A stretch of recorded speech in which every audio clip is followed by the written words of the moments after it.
ప్రజలు చీపురుతో ఆపును ఊడ్చేశారంటూ ఎద్దేవా చేశారు.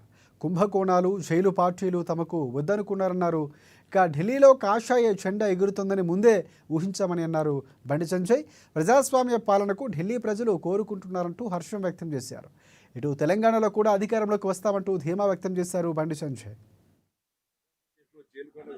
అక్రమ సంపాదనలు చేరుకున్న వ్యక్తి, అక్రమ దందాలు చేరుకున్న వ్యక్తి వాళ్ళ రాష్ట్రపతిని ఏ విధంగా పాలిస్తారనే విషయాన్ని వాళ్ళ ప్రజలు గమనించారు.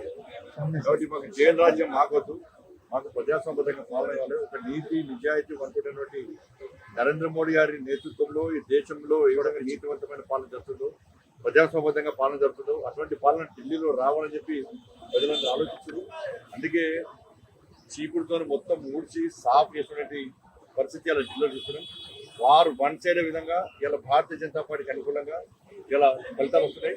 తప్పకుండా నరేంద్ర మోడీ గారి నాయకత్వంలో, జేపీ నడ్డా గారి ఆధ్వర్యంలో, అమిత్ షా గారి యొక్క సూచనల మేరకు దేశవ్యాప్తంగా అన్ని రాష్ట్రాలు అతి త్వరలో భారతీయ జనతా పార్టీ ప్రభుత్వం ఏర్పడుతుంది.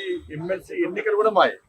ఇక్కడ కూడా మేధావి వర్గానికి అప్పీల్ చేస్తా ఉన్నా, ఉపాధ్యాయులకు అప్పీల్ చేస్తా ఉన్నా, నిరుద్యోగ యువతకు అప్పీల్ చేస్తా ఉన్నా.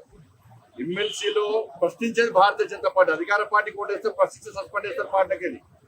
ఇలా ప్రశ్నించేది భారతీయ జనతా పార్టీ.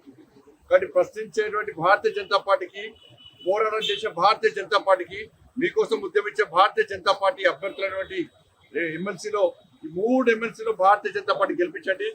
ఢిల్లీ మేధావి వర్గం ఏ విధంగా మంచి నిర్ణయం తీసుకుంటూ అదే నిర్ణయాన్ని తెలంగాణ రాష్ట్రంలో 3 ఎమ్మెల్సీ ఎన్నికల ప్రాంతంలో మేధావి వర్గము ఇలా ఆలోచించి మీ ఓటును వేసుకొని ఢిల్లీ మాదే, ఇక్కడ 3 ఎమ్మెల్సీలు మాయ. కేసులో జైలుకున్న వ్యక్తి, అక్రమ సంపాదనలో జైలుకున్న వ్యక్తి